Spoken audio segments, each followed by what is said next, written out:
particular car, the Sears catalog, would have had a cheap car, cheap Henry J. Okay, welcome back to another episode of BarryTsGarage, and we've got another Ask Ed program ready to go here. Hi there, Ed. Good morning. Good morning. Good morning. Thank you all for sending questions in. We get really good questions from you guys, so thanks for sending those in. Just put a comment. That's how you do it. Yeah. And it works out great. You get some good stories going. Before we start into the questions, I want to mention the missing link, Henry J, the Kaiser Henry J that you were involved with back in the day, became a well-made model, but the real car still exists, and we got contacted by Nelson, who owns the car now. Yes. And he's apparently had it for a number of years and is enjoying it. Can you tell us a little bit more about what your part of that car was originally? Yeah, there's a man named Bert that was a friend of mine, and he's a customer. Was way before I started in business. I started in '68. I think he brought his car in 55 Chevy, but I've been friends with him for many, many years. All these years we're still friends. He was just in the shop the other day. Comes in and he's retired, and we laugh and have a good time. But anyways, he's had several cars, and I helped him build them and different motors and transmissions and stuff. And he lives up north here a few miles, and we're still good friends. But he ended up building this car. Okay. And he had a certain kind of motor in it, and we decided to make it bigger because it's never big enough. Right. The car's never fast enough. Never. And so we actually, this Henry J, Bert's always building something weird. Okay. And right now, he just came in the shop a couple of days ago with a Studebaker truck with a Ranger, late model Ranger bed on it. It's all restored, shimming motor in it. It's fantastic. It's a 100% car with air conditioning, upholstery. It's the most beautiful truck you've ever seen. Huh.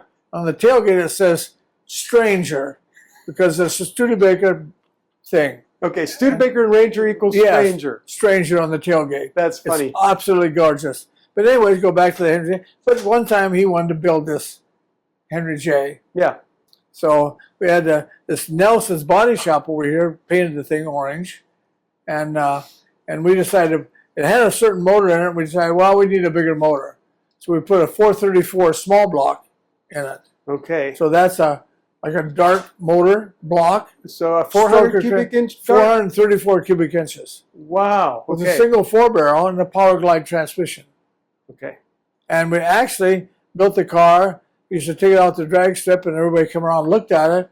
And then we'd make a couple runs down the track. We never raced it in competition. Okay. It was a time-only car. Okay. Because it was a little bit squirrely, short wheelbase. It was extremely fast. Right. Picked the wheels off the ground. Then we had a friend over here at Lake Havasu that had a white one. And he had a big block 454 in his. Okay. So one guy this is the drag race, so at the local drag strip a few miles out of town here, 5-10 miles. He said, "Are you coming over here?" "Yes." "And we're going to take ours out there, and we'll match race one another." Okay.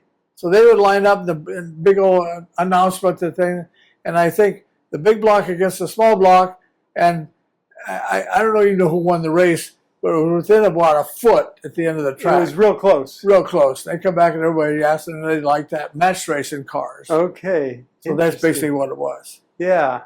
And he made it a missing link.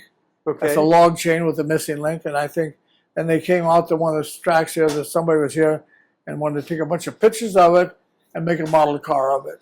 Okay, now if you could show us that model for a minute. Right here's the model car. What you were explaining a minute ago that there's some interesting details about this particular. Yeah, this car has some interesting details about it. And this one year was in Summit catalog, Christmas issue, and you could buy it from Summit Racing. Okay. There's a picture of it like this. It says missing link on it here. Yeah. It says my name on the front fender. Yep. And then Nelson's Body Shop here that painted it. It's a different car because the same car was sold by Allstate, Sears catalog. Right. Yeah. And this particular car, the Sears catalog, would have had a cheap car, cheap Henry J. They call it an Allstate. Okay. Would have the little round taillights. Oh, okay. And no trunk. So you had to reach through from Yeah, inside? go in the back seat, yeah. Huh. And then the expensive one had the vent wings in the door. Oh, So interesting. this car here has expensive doors, Uh-huh. the deluxe doors, and with the cheap taillights, the deluxe car had red taillights on each corner. Okay, so, So this has no trunk lid, cheap taillights with expensive doors. Interesting. So these cars were, a lot of them built, they were cheap, little 4-cylinder motor in them, Yeah, stick shift, and got all kinds of gas mileage, and they were kind of ugly. yeah. The front was kind of ugly. So that became a favorite of drag racing. It still is today. I still see a lot of these cars when people build them on the websites and things like this, building a car and looking and buying parts for them, and the parts are all interchangeable, but that's why we did it. Okay. So, and it is a real fun car. Has Yeah. a gas tank in the front fender, and Yeah, right. underneath they did a good job modeling the car, the interior and stuff. They really did a good job. Interesting. Wow. Okay. Well, that gives us. So, did you ever own this car? Actually? I never owned it personally. Yeah, I never owned it. Okay. Yeah, Bert's always owned it. Sold to somebody back east, but a couple of weeks ago we got some emails. The guy that owns it now, he's in maybe East Texas someplace. Right. Right. Northeast Texas owns a car, and he says the only thing about it, he loves the car. The only thing every time he races it scares him. Right. It would scare me. That's how fast it was. Yeah. And it is extremely fast. Yeah. Very fast. That small motor didn't weigh anything. And as you said, short wheelbase makes it tricky to. Get a little trick in it. It always picks the front wheels off. You get a little traction at all. Yeah. It picks the front wheels off the ground a foot or so. Uh-huh. Yeah, it's really nice. Wow, that's fun. Yeah. Do you remember anything about what kind of, you don't remember the times? I don't remember what times because it was just not necessarily in competition. Right. But it did have a Powerglide in it? We had a Powerglide. And now the owner says it has a 350 transmission, which gives you a lower gear ratio yet. Okay. And without a doubt, it's going to spin the wheels more. Right. With a lower gear ratio. Powerglide usually took off, like taking off in second and high. So it didn't spin the wheels as much. Yeah. Yeah. That's interesting. Yeah. Sounds like he's having fun with the car, and good for him. That's right. We Good like for him. that. Yeah. Good job, Nelson. Yeah, good. Good choice. All right. Well, let's get to some of these questions. Okay, let's see what's going on. All right. The first one's from Rusty. He wants to encourage more young people to get involved in the hobby. People that grew up in the 60s or 70s or something, or 50s, you know, they're all getting a little older. And sooner or later, we need younger people to come take their place, right? We love that. Yeah. Just like right now, we talk to we have, at the shop across the alley here, we have about 15, 16 employees over there building motors for 5-star engine. Mm-hmm. And we ship motors around the world. I think we shipped one the other day to Greenland. Really? A 351 Ford motor for some boat up there. Huh. We shipped it to Maryland, and then they got it from there. But even though we ship motors all around the world, particular motor, but we have some young kids working for us. Yes. And even so, they've never had a job someplace else, the automotive business, so we train them from the start. And the more we mess on with our cars and what we're doing and what I'm particularly doing, I hear from them, they like the Japanese cars. Yeah. They all do. Yeah. A little low ride, and they like to slide around doing Brodies in the middle of the street and all kinds of things. But a little bit more we hear in the conversation, they really like that 69 Camaro. All right. And they kind of like the lines of a Chevelle. Uh-huh. So I really enjoy that when they talk about that way, not necessarily the little Japanese and foreign cars. So if you have a young guy and they're just trying to get started in life and they've got a job and they don't have, a single guy, let's say, what would you recommend? Like, what do you tell your young guys here if they ask for advice on a car or a way to get into the hobby without too much expense? What do you tell them to do? Well, we like to keep them so they stay out of trouble. Okay.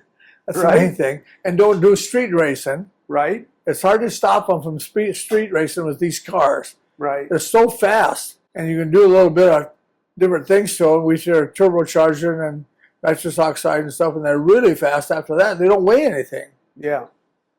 So we like to encourage them not to do that as much as we can and get into the cars that are more of a show car, classic car. Of course, they're heavier, and we think they're more fun. Yeah. But even though they're they like to impress the girls too, Sure. with their little fast car with some different things on them, and lower the wheels and tires and Yeah. spoilers. They have the big wings on them and stuff for some reason. So it's a mixture, I guess. Some of it's show. So what we do, yeah. we're always working on the American motors, Fords and Chevys and cars, and our customers are coming in here with some of their cars after they build the motor. They come back and show us the car they put it in. Oh, cool. Yeah, so we have a lot of that. Yeah. So we have the cars, our hot rods and stuff, and come in here every day. Yeah. Of course, my customers and the other ones are building motors for the Chevelles and Mustangs.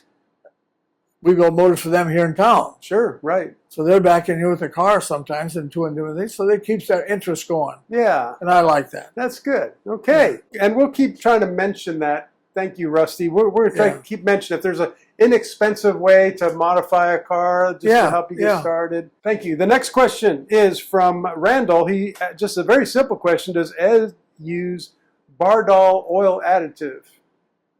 Bardahl? Yeah. I haven't heard of that for a long time. It's been a long time, huh? Yeah, I have a big Bardahl sign hanging up here in the shop. I think you can see it from here. Okay. You know, a big Bardahl engine additive and stuff, but I really haven't seen that additive. I don't look for additives. I don't go to the stores and find anything about it. But in the day, I think that was 40 years ago, everybody used Bardahl. Okay. Additives, yeah. Was it a competitor to Slick 50 or what was it? No, I don't think it was more of a, I thought it was more of a stop leak. Okay. And a little bit of lubrication, but it did all kinds of, I remember the advertisement, it did everything and overhauled your motor in a can. That's awesome. So I think it was a lubricant, more of a lubricant, not necessarily something to make it slippery. Okay. Something to free up the lifters from sticking. Okay, yeah. And I think it kept the oil flowing more. Okay. I was trying to think what it did. And it kept the engine, inside the engine cleaner. All right. Instead of gumming up and, yeah, I think that's what the main thing was, yeah. Hey, thank you guys for supporting the channel. And I know you all love Ed Smith a lot, and he is a character and a great guy. So now we have some hats, shirts, jackets, hoodies available. edsmithspeed.shop. Next question is from Warren. He said, I'm not going to tell anyone that worked, whether it worked or it didn't. They let them figure it out. I like the distributor at the front of the engine. And maybe that's a clue about something he's getting at, as it's more accurate than the one on the other end of the engine. The crank fire is more accurate, and I feel it needs to be at the front if possible. So he has a strong opinion about where you put a distributor in an engine, and I want to know if you have an opinion about that. I love them up front too. You can work on them. Easy to work on. Curl everything and down behind the carburetor someplace is this distributor, and it's got a lot of little parts in the distributor. Yeah. It's easy to lose some down there, drop them or things like this. It's difficult to work on it back there. Yeah. Especially if you're going to work on it. Most people don't even know where the distributor is or what it does. Right. But if you're going to work on it, you'd like to have it right up front where you're at. You can see the parts and see exactly where to put them and make modifications and all kinds of stuff right in that distributor. If you want to take it in and out, it takes five seconds to take the distributor out and put it back in. Okay. Not behind the motor down there where you can't find it. Now, so that's common sense. Yeah. Okay, so that's for ease of working on it. He's talking about more accurate. I think as far as more accurate, I think that most of the distributors are not that accurate. Okay. Wherever you put them, and if you put them in the back of the engine, you have more things. Usually off the distributor, you run the oil pump. Okay. Anytime you run a different oil pump, sometimes we talked about that before, oil pump somewhere with different oils and RPMs. It takes 20 or 30 horsepower to turn that oil pump. Well, that's the same gears that run the distributor. So pretty soon those gears and stuff are all wore out. Okay. So the distributor will fall behind and won't keep up accurately. And that's the car that has several thousand miles on it. Yeah. So, but up in front, they still run the oil pump. Okay. It's the same problem. So if it's brand new, let's say it's a brand new engine, just built. One engine has a distributor at the front, one is at the back. Do you feel like there could be any difference just in pure performance because it's better one way or the other? I don't think so. Okay. It'd be so minor that And usually on performance, we're talking about horsepower or torque. And horsepower and torque would be half a horsepower or a little bit of torque, but nobody ever knows the difference. But okay. Yeah. So in your opinion, it's really better to work on, but so let me ask you, what are some very common engines people would have heard of where the distributor's in the back? Most of General Motors. General Motors? Yeah. And early Fords were there. Okay. 302 Fords is up front. Yeah. 390 Fords is, I guess they were up front too. Okay. But General Motors usually had them in the back, except Cadillac. Oldsmobiles were in the back. Pontiacs were in the back. Interesting. Yeah, it depends on. I think I was in that someplace in the design and that stuff was where's the air conditioner going? And where's the carburation and the fuel pump and stuff? Right. So I'm sure that was some of their decisions. They decided where to put them, where to put it, and I don't know what the cost-wise. Yeah. Put it up front or the cost-wise when you build the motor, I have no idea. Yeah, I'm sure it had to do with packaging because you're putting all the other accessories on the front of the engine, the power steering pumps, the alternators, all the things. Well, sometimes it's always piled on top of their distributor. Right. Now it's really hard to get at it. Yeah. Yeah. Okay. So that's an interesting topic. That was an interesting question. Yeah. Thank you, Warren. All right. Steve says, hey, Barry T, could you please ask Ed, what are his thoughts on throttle body fuel injection units? And have you had any good or bad experiences with them? And he names the Holley Sniper FiTech. He says, I really enjoy watching your videos. So what do you think about throttle body? We like the throttle body. It mixes the fuel with the computer. Okay. Now you have to go set the computer with the engine temperatures and all kinds of stuff, and runs a lot better. Okay. We sell them here. You do sell them? We sell them a lot of them for the motors. Okay. A little expensive, but we do sell. I think the Sniper, I see that going through here all the time, and there's several different ones. It's a better distribution of fuel equally to all the cylinders. Right. That's why it runs better. But it's not as old school, original to the old days as the old, right? Yeah, the old stuff. Yeah. That's right. Interesting. Yeah. Okay. Well, thanks, Steve. All right. Randall says, my dad had a pig tank, he called it. You put the oil in, and then you add 30 pounds of air. Connect to the engine oil galley and turn the valve and rotate the engine. And the main use was to diagnose oil pressure loss in diesel motors. That's how he used it. You ever heard of anybody doing something like that? Yeah, sure. You have, okay. Yeah. And we have a little bit the same thing. Was we had that accumulator, okay, the Dragster, and it would hold 60 pounds of oil pressure, whatever you set it at, and then drain the oil out of the pan on the last run. We talked about that before. Yeah, right. And you just open the valve, and it was this spring accumulator in a can, and it would hold 60 pounds of oil pressure for several minutes. Okay. And without running the oil pump, because the oil pump, again, takes 20, 30 horsepower.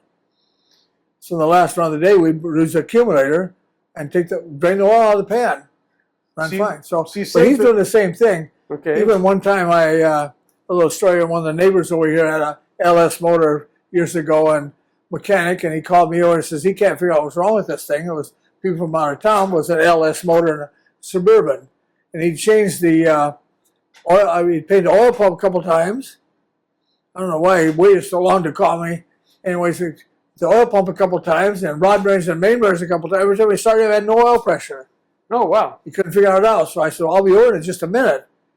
So I took it over and I put a hose. And I had a 5-gallon bucket with an oil pump in it. Okay. A Shim oil pump that we prime motors with. Okay. And do the same thing. Test it where it's leaking. Yeah. So I took it over there, and he had the car up on the hoist. I screwed my hose on there and plugged the drill in it, and right away all the oil came out of the center cam bearing. Aha. All of it come pumping out of that. So I was right there, and we looked up with the flashlight. The center cam bearing came out of the motor, and it was dingle-dangling around in the camshaft. Oh my gosh. So now, from all that, maybe weeks and stuff, he'd been changed the oil pump, and an LS motor's not funny. He changed the rod bearings and main bearings trying to fix this thing, and now he takes the whole motor out and starts and fixes it right. So we use that can. We use it for absolutely find out where the oil pressure is going and what leaks and cracks too. Okay. Find out where's something. Yeah. Okay, so that's a good idea. All right. The next question is, can you shim rocker shafts on a Mopar? That's a pretty generic question. There's a lot of different Chrysler engines. So he's talking about shimming the whole rocker shaft. So think about what he asked me. Yeah, that's all he wrote. 383s is on a shaft. That shaft sits on a curved saddle. Okay. Sits down a curve, so it would be hard to shim that. Yeah. You almost just I don't know why you'd want to shim it unless you'd basically change the push rod length before you want to shim something like that. Shimming on a rocker arm, some rocker arms are made to be shimmed on, some of the foreign cars. Okay. Usually a 4-cylinder or something with a small shaft where they're squared and flat. You put shims on them, but you have to put them all under all of the same thing to make them work right. But it's really unusual to shim any kind of a rocker arm shaft. Okay. It's really difficult to get them all where they're supposed to be. Yeah. Okay. Fords sometimes we do different ones, and I was trying to think. I had never shimmed a Mopar throttle that I remember. Yeah. Oh, it's all good.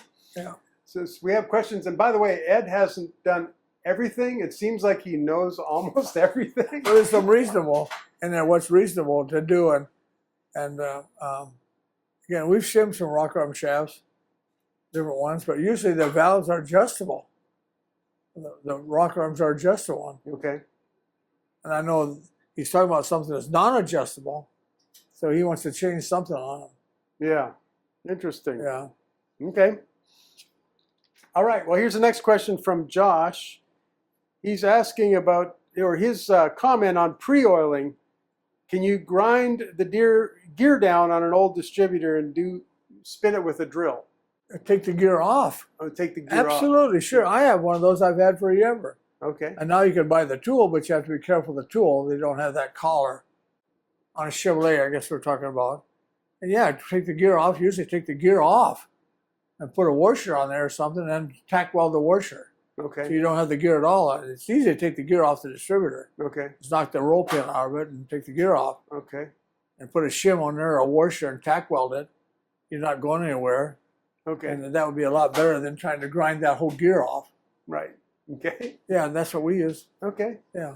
Very good. Yeah, good job, yeah. Okay, now the vintage machinist, he was talking about the 289 heads, the Ford small block, 289 heads.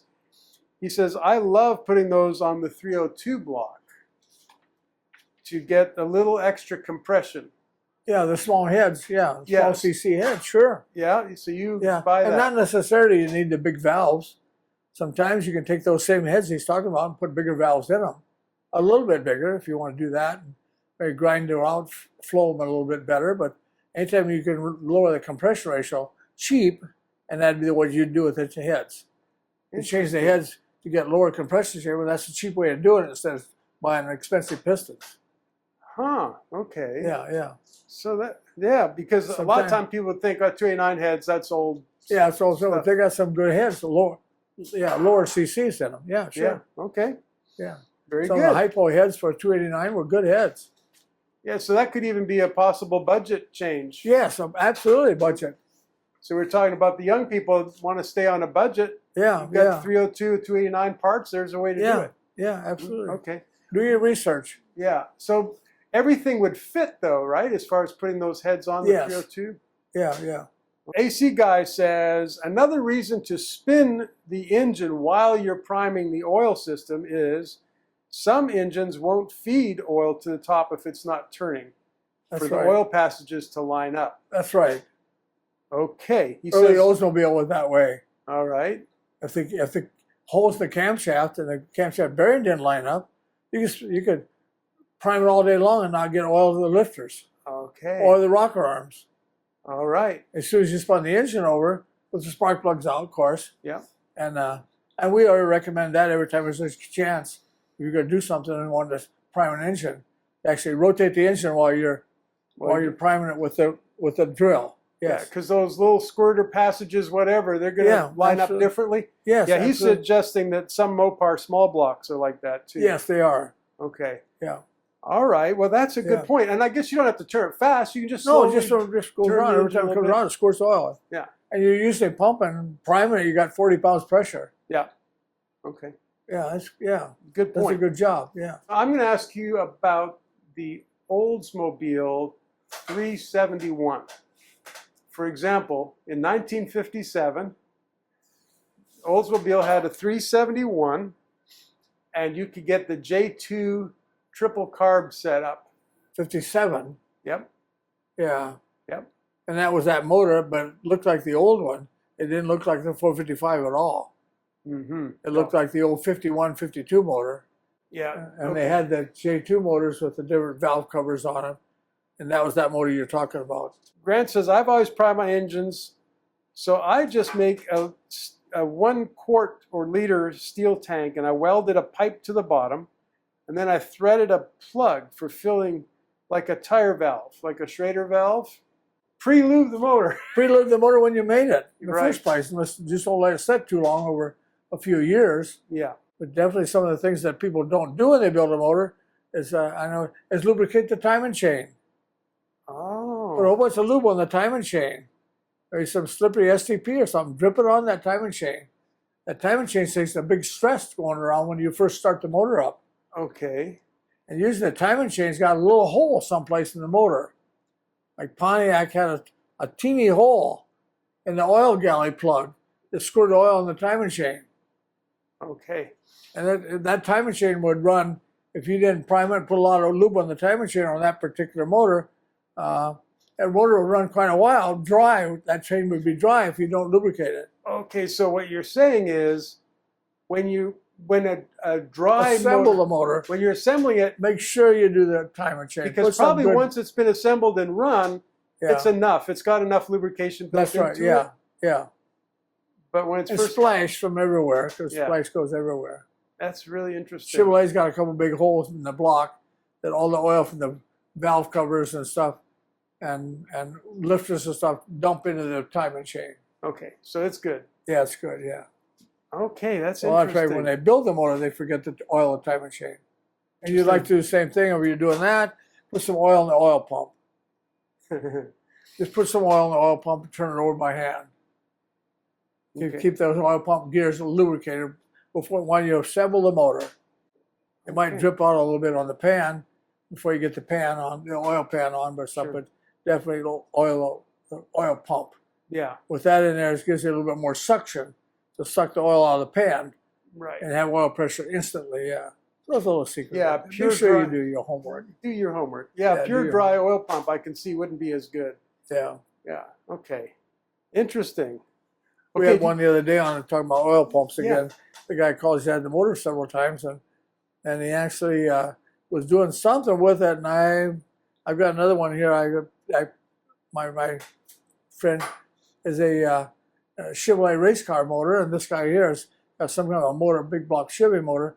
And they did something with the distributor, and they tightened the distributor way down or did something with it. And pretty soon, you tighten the distributor down without the right shims on the distributor, and then the distributor clamp, however you tighten that bolt, is pushing the gears out of the bottom of the oil pump. Oh no. Because it's all one similar. The distributor on here, if you don't shim the oil pump, the distributor, so it's got play in it. Yep. Now you're forcing the gears out, and it runs a short while, and pretty soon the distributor will fail or twist the shaft off. Because you've ground that gear on with all that torque on that distributor bolt, goes around the bottom of the gear on the oil pump. Yeah. Want to know a little bit about it? Well, you didn't shim the distributor right, but they had run that motor for over a year. So somebody took the distributor out, and they left that little gasket or shim out of it, and torqued it back down again. Oh, that's why. Yeah. So it's, Wow, there's a lot of there's clearances so many to think things. about. Yeah, you have to be careful. Okay. You just can't throw it together. Well, I think we're going to wrap it up at this point. Okay.